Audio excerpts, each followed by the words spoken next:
Daye. Dear Thầy, dear Sangha, um,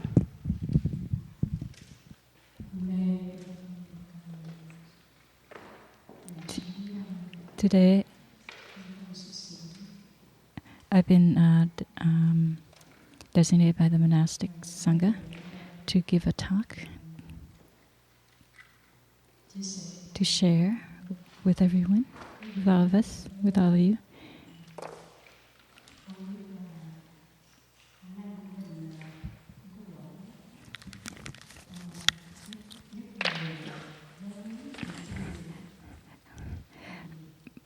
I'm not very versed with sutras.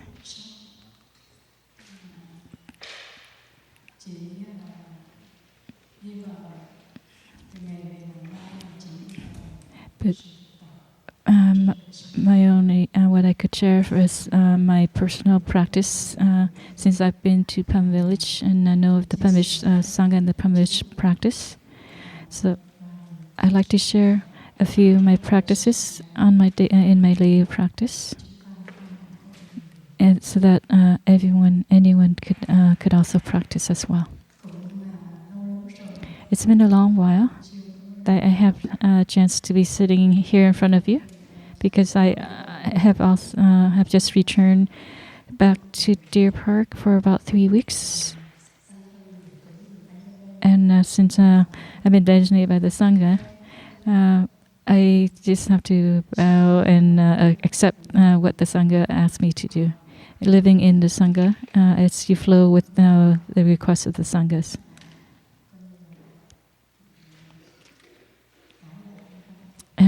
You do what the Sangha asks and not refuse. It's hard to refuse the Sangha. So I'm nervous and anxious sitting here. I think anyone sitting in this seat would be anxious and nervous as well. It affects being nervous and anxious affects our breathing.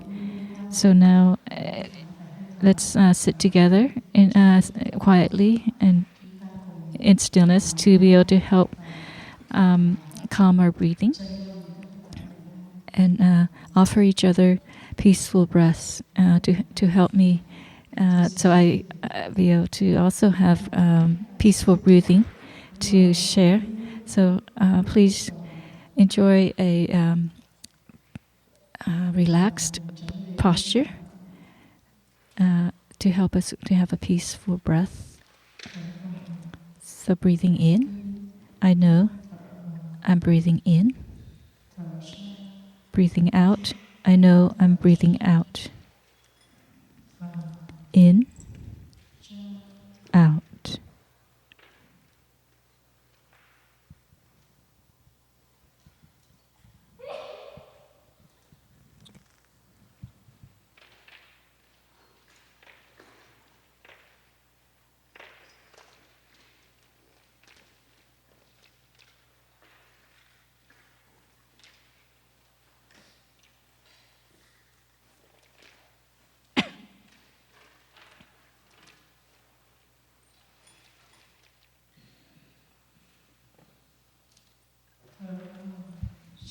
Breathing in, my breath is deeper. Breathing out, my breath is slower. Deep breath, slowing down breath.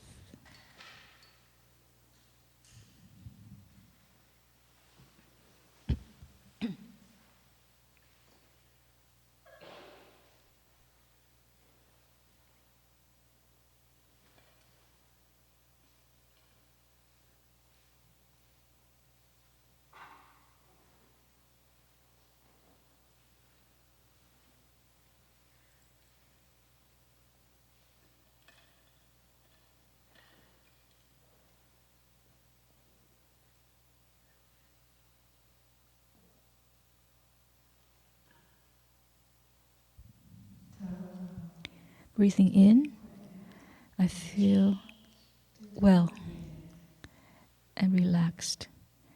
Breathing out, I feel light, so calm ease.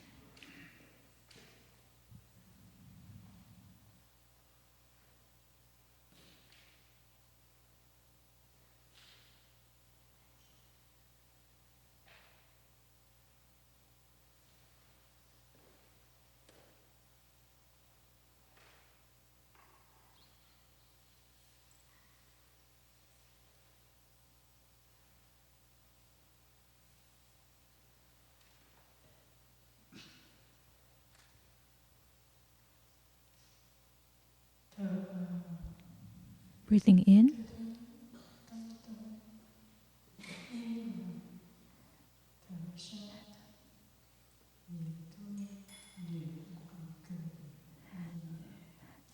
I feel peaceful. Out. I have a smile on my face. Releasing all tensions. The peacefulness. Smiling.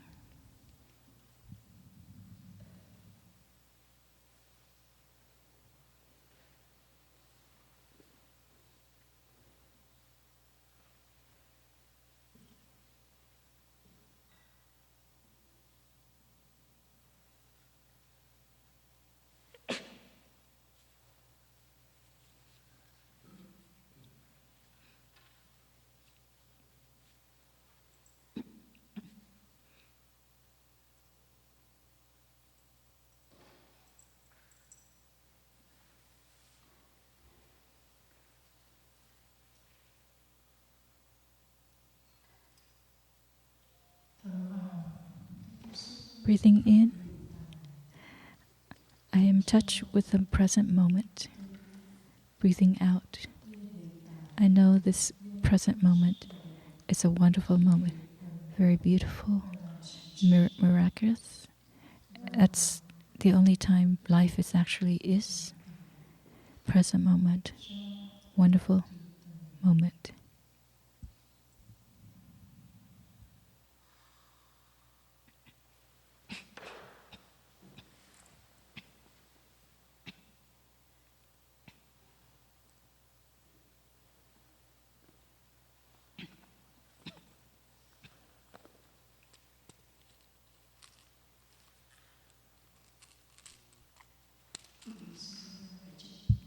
Thank you. You can open your eyes. And thank you for breathe together so peacefully. Do you feel peaceful now in your breath?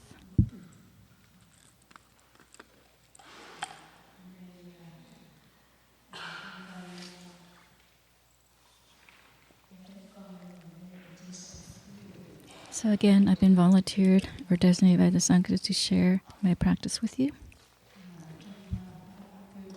And in this 90-day rains retreat, the Dharma teachers have given a topic, a theme, and so the talks here in this hall would be consolidated together. So last week, Sister has shared how to take care of our body, how to nourish our body, and today I'd like to share how we can take care of our mind. And what does that mean? And to me, that means to generate and enjoy our happiness. Are we happy? I'm very happy. I have a lot of happiness, especially since returning to Deer Park this time from Australia. It's winter time, and when I came, it actually end of summer, and it was very hot. Last year, we also had some heat wave before the rains. Lucky for me, we had at least up in Deer Park, we had a very refreshing rain.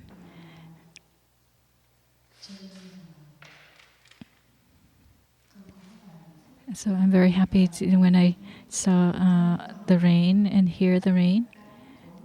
I could feel the happiness of the rocks, the plants, the shrubs all around Deer Park. Because of the drought, everything was so dry and so shriveled up. but the forest, the trees, the mountain really enjoyed the rain shower we had. So and that we can send energies for the rains. And luckily, yes, last couple of days here, we've had some heavy rain during the night, but also spring constant rain throughout the day. And not only did it bring refreshing moisture, but it was very peaceful. So that nourishment. We're lucky that we don't have the rain today as you came up, but it's still freshened up. So those are just some very simple conditions that we can be in contact with and be aware of to generate happiness. For example, this morning, you came very early to Deer Park, and together with the monastics, to enjoy a whole hour to walk on our real feet and be able to be in touch with Mother Earth, refreshing Mother Earth. And with that, from her refreshing nature, it refreshed us as well. Like you've been busy the last few days throughout your week at work, in your daily life, and coming here, hopefully we're able to let it go, or leave it behind the gate before you enter the monastery, and let go or put down your worries, and be able to enjoy the conditions that are here for us to feel and be in touch with that peace and that quietness. And there's no demand on our times. There are you're just asked to enjoy the walk and open ourselves up to receive the energy, the practice from the Sangha. Even if we haven't had any practice in doing walking meditation, we can still be able to be nourished by the energy, because everyone is taking slower steps, slower pace. Whether we have done it already or not, we automatically can take those steps slower as well. And it's those particular details that we help and support each other with our practice, and we also help to bring the peace to Deer Park, to this land. And same with the monastics. It's what we do throughout the day to continue to walk in walking meditation style every day. As we go back and forth to our for this practice sessions schedule, as well as during our work. Anyone who walks without fine manners, without the practice of walking meditation, are reminded to be more aware of our steps, so that we offer up, contribute to the peacefulness, the practice of Deer Park. And so our steps, our peaceful steps, contributes to the surroundings around, but also it nourishes the peacefulness within, to cultivate the peacefulness and happiness of our mind, of our.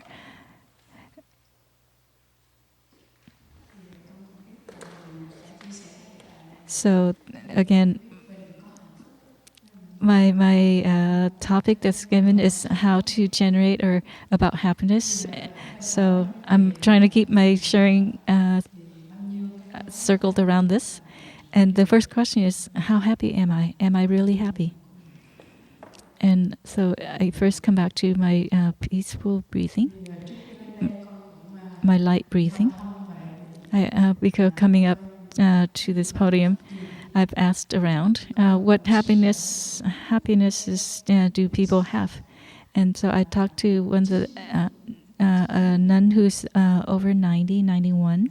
She's the oldest nun in life age, and she's in with the Clarity Sisters. Yes, I have many, very much happiness I cannot describe.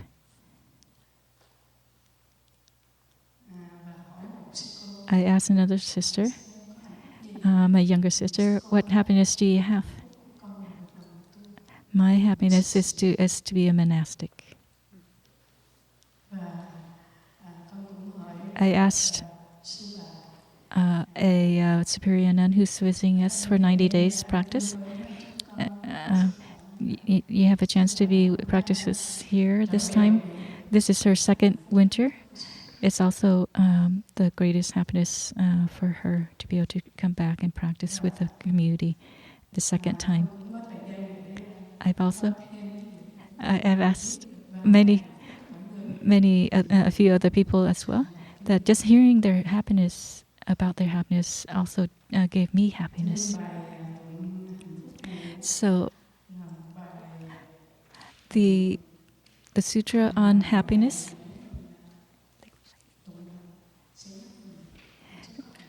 So she's going to read from the text. So I'm going to try and get someone to bring me the English text so I can follow. So I don't need to wait we don't need to wait for tomorrow for happiness. We have happiness right here and now, right in this moment. Just being able to sit here together in this present moment. Where are we? Whenever we ask that question, we need to see where are we. Right now we're here together with the Sangha, listening and sitting together with people who have like mind. That is our present moment right now. We're not somewhere out there on some highway or some freeway that's like stuck in traffic. And I'm being protected with the Sangha. We have Sangha, fourfold Sangha is with monastics and lay practitioners. We return here together, to be together, to practice together, as well as to transform our suffering and to heal ourselves, to be able to produce more happiness, generate more happiness for ourselves. And Sangha means a community that practices together. Monastic Sangha, we have monks and nuns.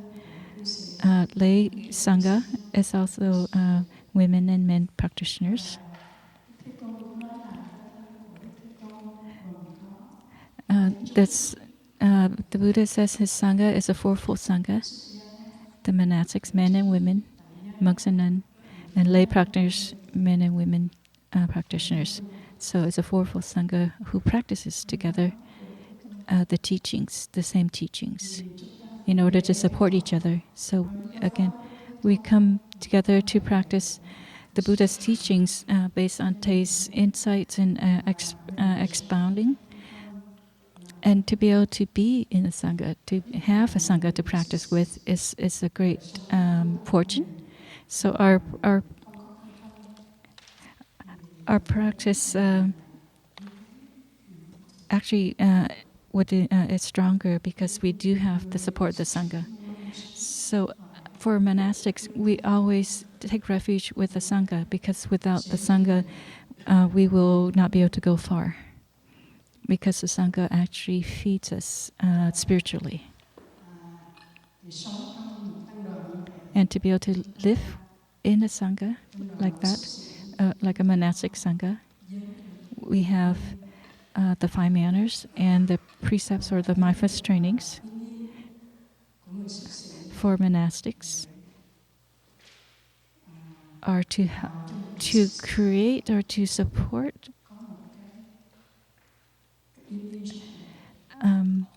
the monastic himself or herself to beautify ourselves as a person, not like physical beauty, but beauty of the mind, of the heart. Because when we have the peace from the heart and in our mind, then our steps actually will embody or will manifest that peace, that beauty through our step.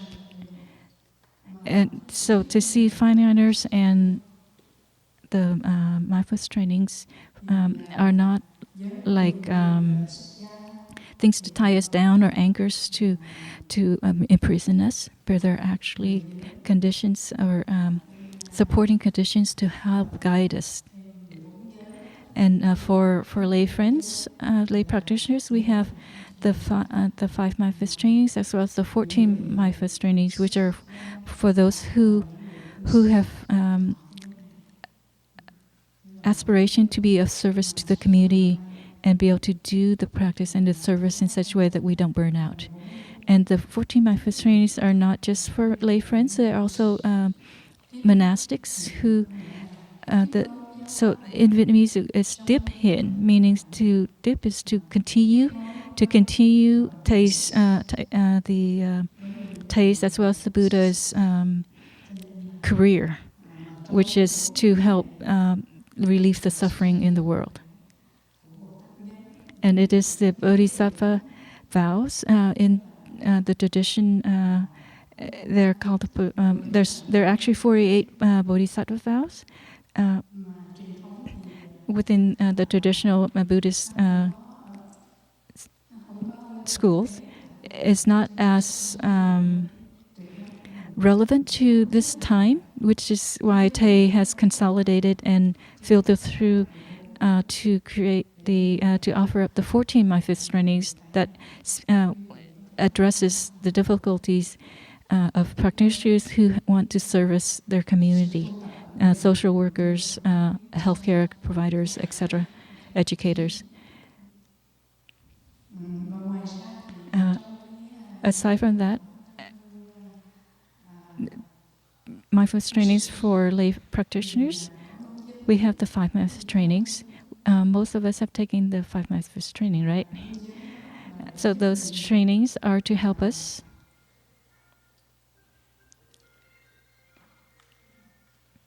enjoy your breathing.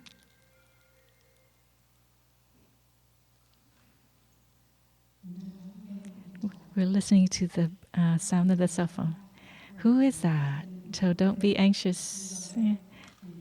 And with this reminder to turn off or silence it. So again, listening to this sharing was not disrupted.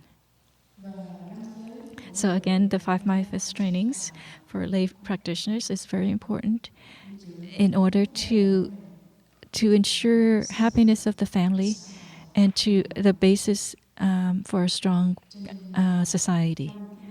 So these 5 trainings that many of us have taken officially with the Sangha witnessing is to nourish. It's more to nourish us. They're food and spiritual food, and they're not bonds that imprison us. That we feel like we're like restricted in some way. They're not to restrict us. They're more. If we really study them deeply, you'll be able to see it opens up a huge space. For example, the 5th training on consumption, especially alcohol or things that are intoxication. If we are not careful, we actually create suffering for ourselves and our family, our loved ones.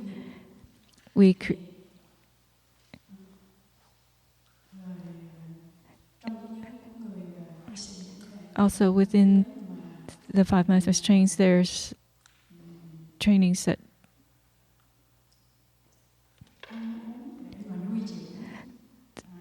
promote, well, again, it's the 5th one on consumption, how we need to be more aware of our consumption, what is healthy and what is not wholesome.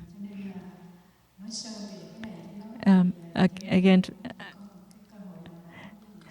hopefully we all will have a chance to listen on talks that would go more deeply detailed on the 5 mindfulness trainings, and to see that everyone should try to practice with, if not officially take on, because they're nourishments for us, for our spiritual mind, spiritual heart, and to be able to build our family on a firm foundation, a peaceful foundation, a stable foundation.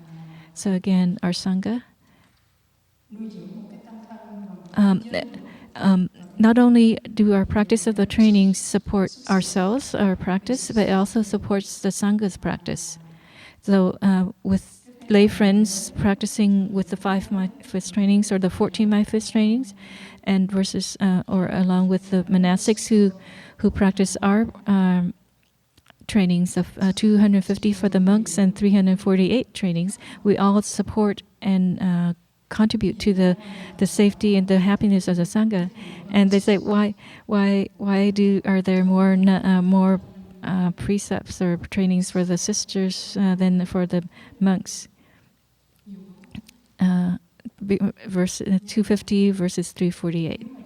But if you, with further study, you can see that actually the Buddha have taken care of the nuns more than the monks in giving them, because there's more things that they need to be aware of, and also needs more protection.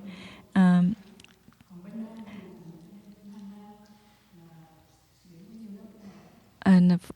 for the monks, just having 250 is quite enough for them. So in a practicing delegation or community, to keep our prime manners and our the trainings that pertain to our whether monastic or lay women or men, they're all to support us, to nourish us spiritually. And again, 5 manners. 5 manners are, there are a lot of tendencies or habits that are not really healthy or wholesome for us. For example, our quick to anger, or that causes a lot of suffering for us. If we don't, our trainings and our 5 manners are to help us to what we call like to sand away our habit energy, sand them down. So to be a monastic, we really need to practice and be a while before we can be an aspirant to enter the monastic community.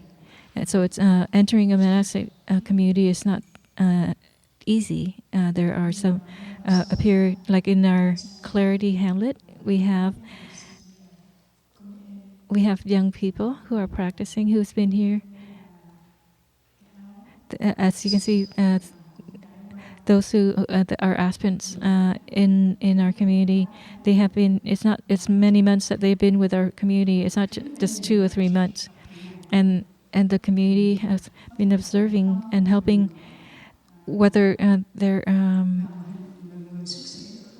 can they actually commit to the monastic trainings?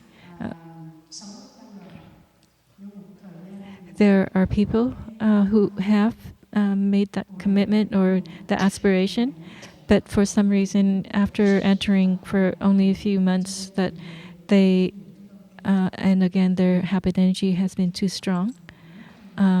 And that leads them away from the Sangha, and that's how you lose Sangha support, or you are no longer losing a Sangha is not really the Sangha's.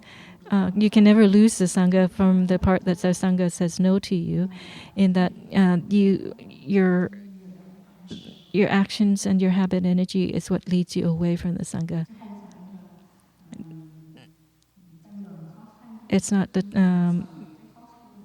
difficulty. It's not from the standpoint of the Sangha. It's more from our what we're wanting or what we wish doesn't fit with what is needed to continue in a monastic Sangha. So as you can see, there's been changes in various times throughout the year of Deer Park, that you see different monastics and who are no longer here.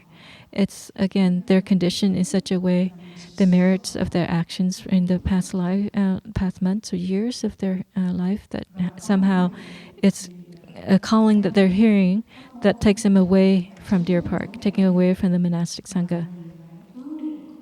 Because the Sangha is going one direction, but you want to go in another direction, of course, it's and somehow we feel like we want we feel like we can't find the happiness here. So that's the what you call it, the drive, or that's pulling us to look for quote unquote happiness somewhere else from our definition of what is happiness for us. So, which is why when I heard when the sister was saying that her happiness was to be able to be in a monastic sangha, it's her great happiness to be able to have the conditions still to be able to be here with the monastic sangha. And so, to ensure that we stay with the sangha is to continue our practice of 5 manners and trainings that is for us, whether we're lay or monastic. And those of us who are still with the Sangha, and continue our practice, we can see that it's a great happiness for all of us, great fortune for all of us. And seeing, and in looking deeply to see where did that fortune come from. That first of all, we have been born as a person. That's one of the root to having been born a human. To have this physical body is already a lot of merit, a lot of fortune. In the sutra, at the time of the Buddha has taught that the merit or the fortune of being a person, the image that was given is like out in the open ocean, water every direction, and there's a turtle that is floating in the middle of the ocean, open ocean there. How to even look for land or to be able to stop and rest is somehow a log is floating nearby, and for the turtle to grab onto that log would be the only, and unfortunately that log is an very old log that disintegrated upon touching it. So again, to be able to keep its life in the immense open ocean, it's very difficult for that turtle. That's I guess the ratio or the percentage for the turtle to stay alive in a and not lose energy to keep afloat. Compare those odds versus having the life of a human, the odds are even lower. And but there are many of us around the world who are born with parents and siblings, but they're angry with their parents. They're angry with their family. And not only that, they're also angry with themselves, with their body. And they don't treasure, they don't appreciate their physical body. So there are people who have a physical life, a physical body here, but living through so much suffering throughout their life, a lot of afflictions, despair. And because of that, they have no happiness, and they actually damage their physical body. They hurt themselves physically. And in the sutra from the Buddha, once you've lost this physical body, to be able to return and be able to have another physical, being born physically as a human being, it's going to be very difficult. So knowing that we have this physical body, we need to return and learn, find within ourselves that it's a jewel. It's a precious jewel within us. And that's the peace that we can find within. Because with this physical body, we can be in touch with our spiritual, our heart, our soul. So we need to appreciate, to find it precious, that we need to base on, to take refuge in our body, on our spiritual path, to find our inner peace. Here in the sutra, to be born a human is a great fortune. What else? What other great fortune? To know of the Dharma early in life. When we say Dharma, it's the teachings of the Buddha, and to encounter it, to know of it early. There's been a time they try to quantify the Buddha's teaching. It's like 84,000 Dharma doors. But with Thay's teaching, it has expounded even more. So learning about the Buddha's teachings will take a lifetime. But the purpose is not to try to learn all the teachings, but to be able to apply any teachings that we do know and learn into our daily life. For example, we've learned from Thay very simple practices. We need to be able to apply it in our daily life. That's only when we will be able to know who we really are. And so many of us are very eloquent in words, but that's actions does not go with our speech. But only when our speech and our actions go hand in hand, that the living Dharma, the true Dharma, can express itself. So you can see now, we can feel now that in society there's a lot of anxiety, and everyone needs some peace. So if we're not careful, we will be pulled by that anxiety in the world, in society right now.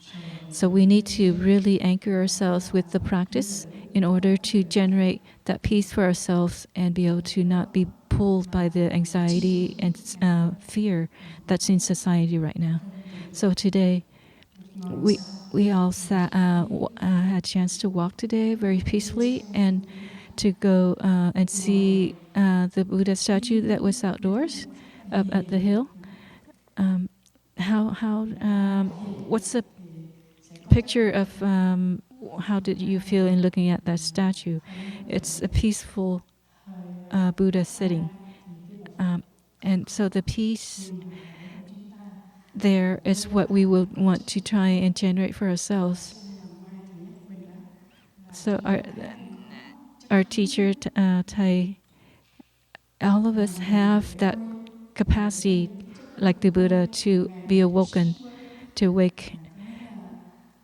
So we need to be, of course, we have habit energies of being jealous, of competition, of being materialistic, but we need to let that go and be able to nourish and feed our spiritual mind, life as well.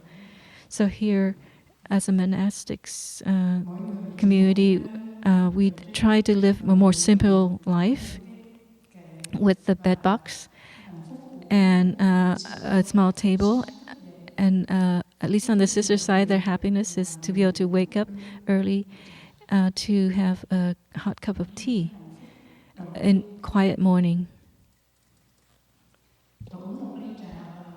Drinking a hot cup of tea in the morning adds to the peacefulness of the morning and the lightness of our mind or our body. And our continued practice is to walk up to the meditation hall here and to sit together, to do sitting meditation together as a Sangha. So we need to nourish each other in the practice, so the brothers and sisters would have their seats. In that peaceful, quiet, silent sitting is how we nourish each other. So in our schedule, that's how we nourish our spiritual practice. It's within that time we're able to nourish our quietness, our peacefulness. So from 10, our lights out time, it's 10 p.m. at night till 5 in the morning. And that time is when everyone, the schedule of the Sangha supports to help our physical body to get the rest it needs in order to support our spiritual nourishment. So those of us who have been able to schedule and practice with us for a week or more, you also have follow that same schedule, and you can be able to taste that peacefulness of walking up to the meditation hall. The monks sit on one side, the nuns sit on one side, and the peacefulness is generated with the peaceful breath. And we can all hear each other's breath.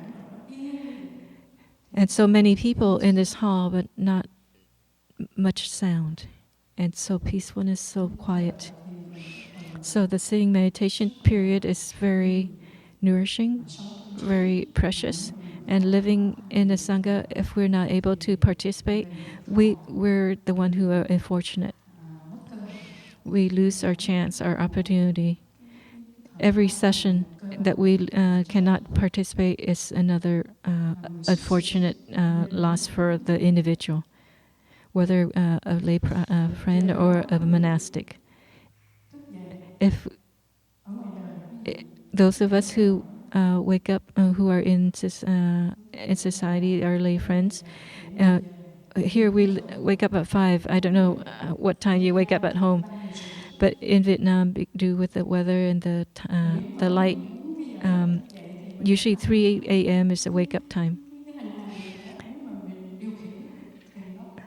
We can train our body as well if we want to. We can wake up at 3 here, but because we're a little laxed, if we really want to, we can wake at about 3 and be diligent and consistent. We eat and wake and sleep at the right time. At the same time, we can train ourselves to do so. Because we're lax, so we stay up too late. Then we sleep sleep in and wake up later, and our meals are not consistent. So the rest time, there are times that the lungs and the kidney or the liver needs to have time to do its work, and if we're not allowing it to rest, then it won't be able to support, and therefore our body actually will degenerate, shut down sooner and earlier, quicker.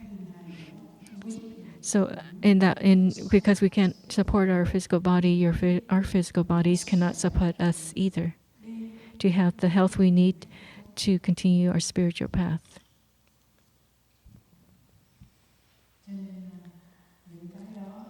Which is why these things, these factors or aspects are what we can have control or affect and train. If we're caught in having the usual human wishes as fame, power, money, etc., a lot of those kind of desires, it takes away our time to practice, and it actually brings us more suffering. And if we continue to run after that, the body actually won't be able to, it'll wear down. And we feel like we have strength where we don't, and the body will wear out. And one of those days, the body will just will get sick, and once we've gotten after getting sick, it might be too late. We can take care of it at that time. It would be too late to do what we want to do. So we need to wake up soon and appreciate our body and take care of our body. And in taking care of our body, it will help us and be able to see the benefit of the Buddha's teaching and be able to have our own experience. And through that, nourish our bodhicitta, our seed of awakening within us, to strengthen that.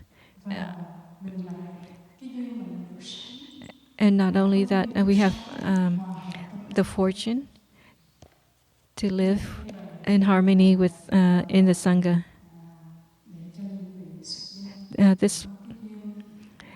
The sutra And the first paragraph talks about the practice for the monastics. But it also living in the Sangha helps us to protect our bodhicitta, the seeds of beginner's mind. What can the Sangha do to protect us? It's the energy of the Sangha, the practice energy of Sangha, like I have shared earlier. The energy of the Sangha is a very strong. We just need to open ourselves and follow the Sangha. Then the energy of that those energy will just carry us through. It, it's a lot more less effortless than when we're on our own. So when the Sangha sleeps, we sleep. When the Sangha sits, we sit. When the Sangha does walking meditation, we do walking meditation. When the Sangha is, if we go opposite, when the Sangha is doing sitting meditation, where are we? What are we doing? Are we in harmony with the Sangha?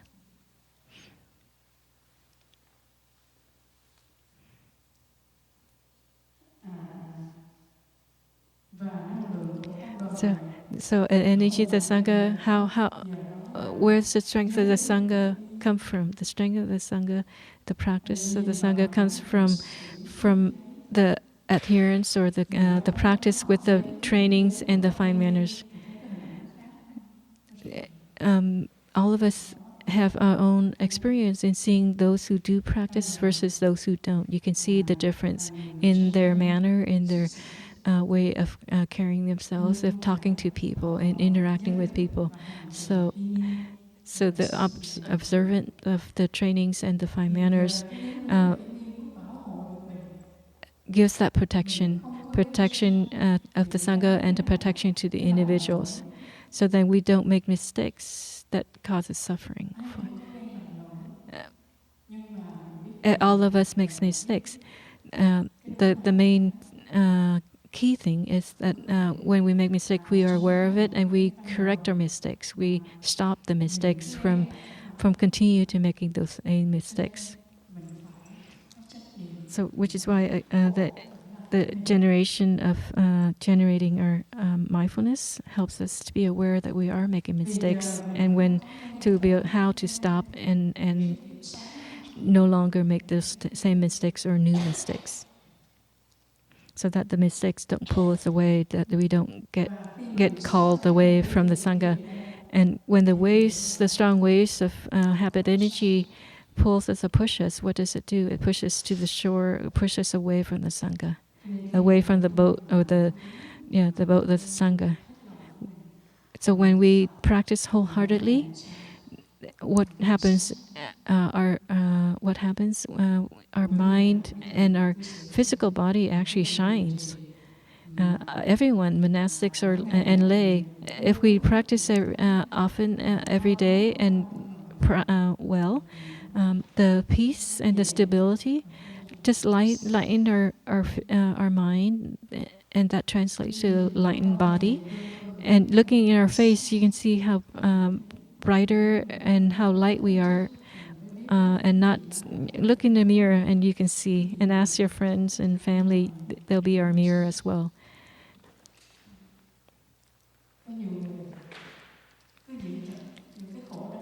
Many of us, among us, just hang on to a lot of things along our suffering or difficulties in the past, and we just stay with our suffering. We don't let go, and we identify ourselves with our suffering.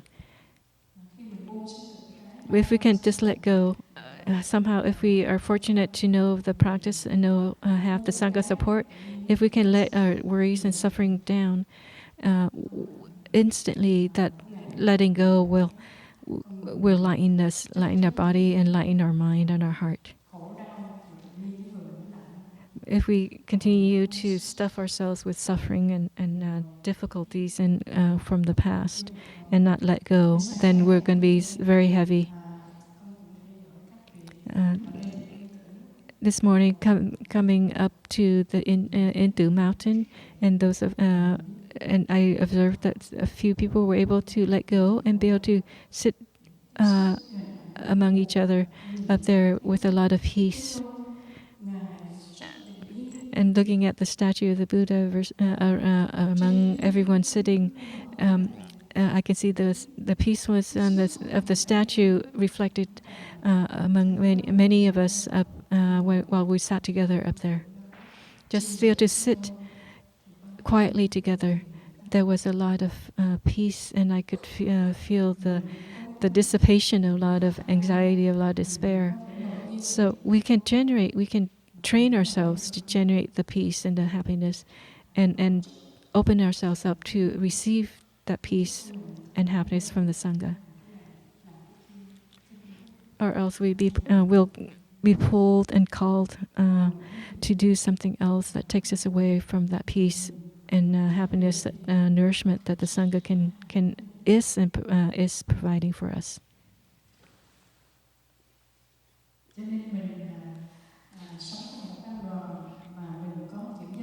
So if we're with the Sangha that has plan manners and trainings, mindfulness trainings, it's a protection for us from not leaving the wholesome road, the path, and not going to the down the dark alley, into areas that are unsafe for us. And we go together. We're friends who are friendly and kind and gentle. Bạn hiền. So fellow practitioners who are kind and gentle, who give us support. The practice gentles us. The practice makes us more kind.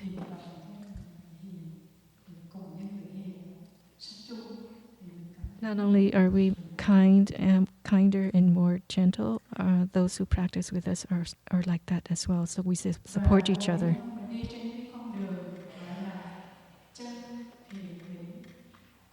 So the path that we're walking on together is the path of goodness, of beauty, and of truth. And it's been the same path that the Buddha has tried to show us from 2,600 years ago. And many people around the world are trying to walk on that same path and continue to keep that path open for anyone who wants to join. So, which is why the sharing of a nun saying that my happiness is to be a monastic and to be in the Sangha. I see my fortune to live. That's my fortune, is to live in the Sangha so long. And in so many decades, and I'm still with the Sangha. Any day that I'm still with the breath and with my step, then we can continue to be able to walk on the same path with the Sangha. So when I came to the Plum community and to Tai's teaching, the three things that I've received is the breath, the mindful steps, and the smile. All of us knows how to breathe, but it's the conscious breath. We're not nourishing ourselves with the conscious breathing. We breathe with our suffering. We breathe in and out of our suffering. It's a very anxious breath, unpeaceful breath. We can train ourselves to have a peaceful breath. And when we do that, it in turn nourishes us and nourish us to be more peaceful. And we are forgetful of our breath, which is why the emphasis is the conscious breathing. And with the conscious breathing brings about the awareness of life, because without the conscious breathing, we're not really alive. The conscious breathing nourished our physical body as well as our spiritual mind. There's that one time a few decades ago in Thailand, I went on a retreat. Someone was sharing about the breath, how to breathe in such a way to know we're breathing. So a practitioner was breathing a while, was in that breathing the way they share 40 40 years now I really know how to breathe. Just the right way of breathing, just a light breathing in and out. It nourished me so much more than the past 40 years. So we need to train ourselves to be able to breathe in such a way that is more nourishing for our body and our mind. So check in with our breathing throughout the day, and not lose our chances of being able to nourish ourselves. So whenever we have things that are not to our liking, or that give us doubt or fear or anxiety, come back to your breath. Come back. In doing so, you'll be able to nourish yourself, and the breath will strengthen us. When we first were born, it's our first breath is what gave us life. So it's very miraculous, and it's like the breath. If we continue the practice of the breathing, it actually can help us to get insights that the Buddha has gotten himself about birth and death. So she's requesting for the bell to help us to come back to our gentle breathing and nourish ourselves.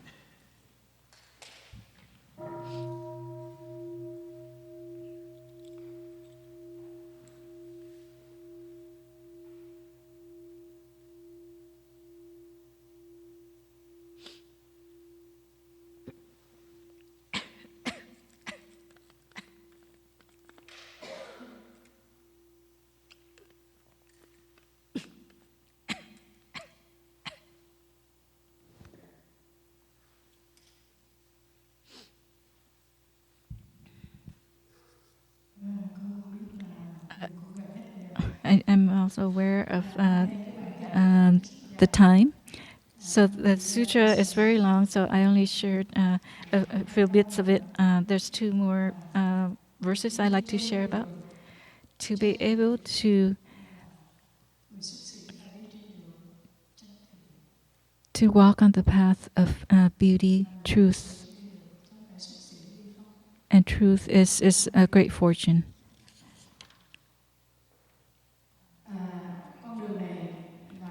Again, this path of truth, beauty,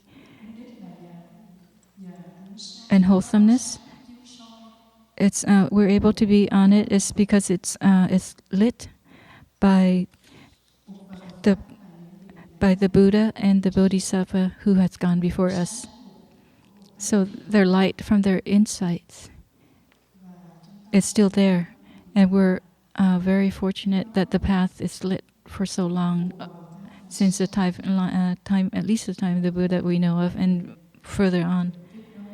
And now we also have Thay, who made it much more simpler for us to understand, to practice, and with this at this time in society, with all the difficulties of society.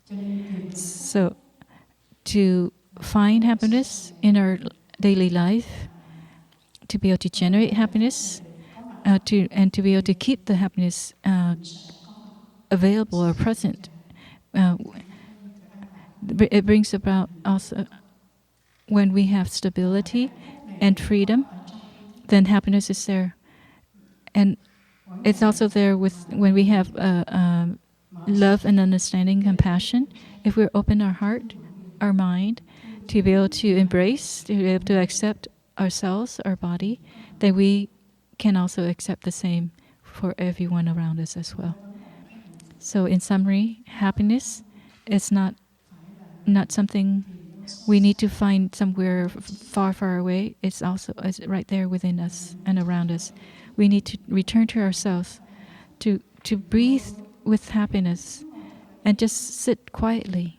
Already we can generate, very simple, we can generate that deep happiness. Just do it, and you'll see it's real. That happiness is real. It's not something looking for the usual power, material, fame, etc. Those are temporary happiness. What what is actually the deeper happiness is that stays with us longer term and throughout our life, and even possibly many lives too, which is why many of us have the aspiration is that we aspire not to only practice in this lifetime with this physical body, but in many life after this as well. When we practice and be able to have that peace and happiness, no one can take that away from us, even when this body disintegrates. Uh, where is happiness? I search everywhere and I don't see anything. All I see is suffering and difficulties. Suffering and happiness actually is a pair. If we know and learn and understand our suffering, the happiness is actually right there as well. We don't actually need to look any further than our suffering to know deep happiness. And don't throw away our suffering. We need to understand and know it. Then we'll be able to also touch happiness. Just like the garbage and the mud, we can make it into compost to make new flowers, new plants. So our suffering can be transformed, so to give us wholesome seeds and happiness. So don't be fearful of suffering. We need to really understand and learn and know our suffering and transform that to happiness and healing.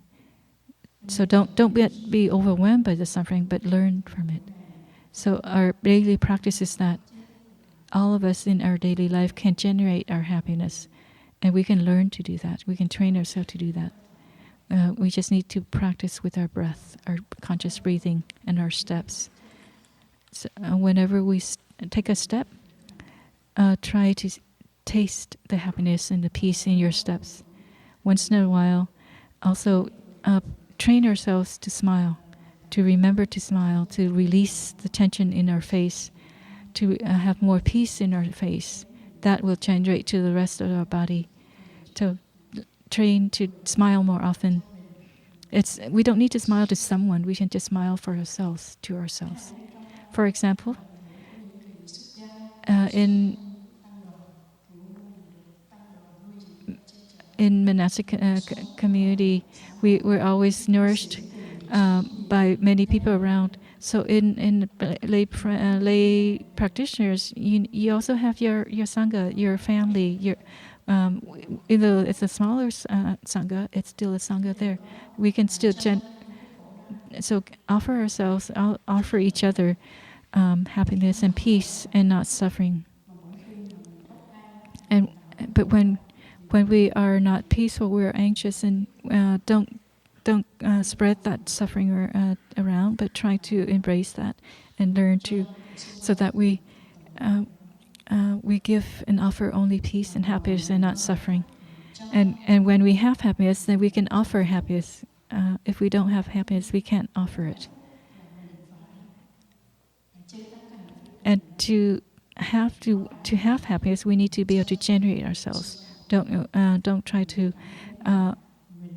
demand that someone else can give us happiness, because it won't be it won't last long. So every day, if we can generate happiness, but we're forgetful. When we do have happiness, we need to write it down within that day, what happiness we have, so that when on days that we are forgetful, we can look that up and remind ourselves that we've had happiness. We were able to generate before, and it will help us to generate again. So if we have more happiness in one day than another, then we have interest. It can generate interest that can flow to another day where we don't have as much happiness. So it's very simple. Just be able to look with a lot of acceptance and compassion on each other. That's something we can give and offer up, and a smile, a compassionate smile. Again, in summary, there's a song. There only one verse that helps me. It reminded me. Looking at life, or the world, with the light, that's the spark in our eyes, a sparkling with a lot of gratitude. The spark in our eyes is with a gratitude. We're grateful with our body. We're grateful for everything in the cosmos, but we've forgotten, and now in returning we look back out to learn with the eyes of compassion. That is happiness that we can with this our eyes we can have happiness. So there's many conditions for all of us to generate happiness. So I wish everyone to have overflowing happiness. The monks and nuns from Deer Park, we have big happiness to share. Yesterday, the lay friends, the local Sangha has offered to the monastery a whole new set of, I guess, plates, bowls, cups, and it's not just for our monastic community, for every one of us. So yesterday, we've used it first time, and you'll see it when we have lunch. And we were very, very grateful that the Sangha have taken care of us and of each other. So, and in paying, instead of paying back, it's paying forward. That we offer our happiness and gratitude to the lay community to support each other in our practice, and that we all have continue to nourish ourselves with these happiness. Thank you.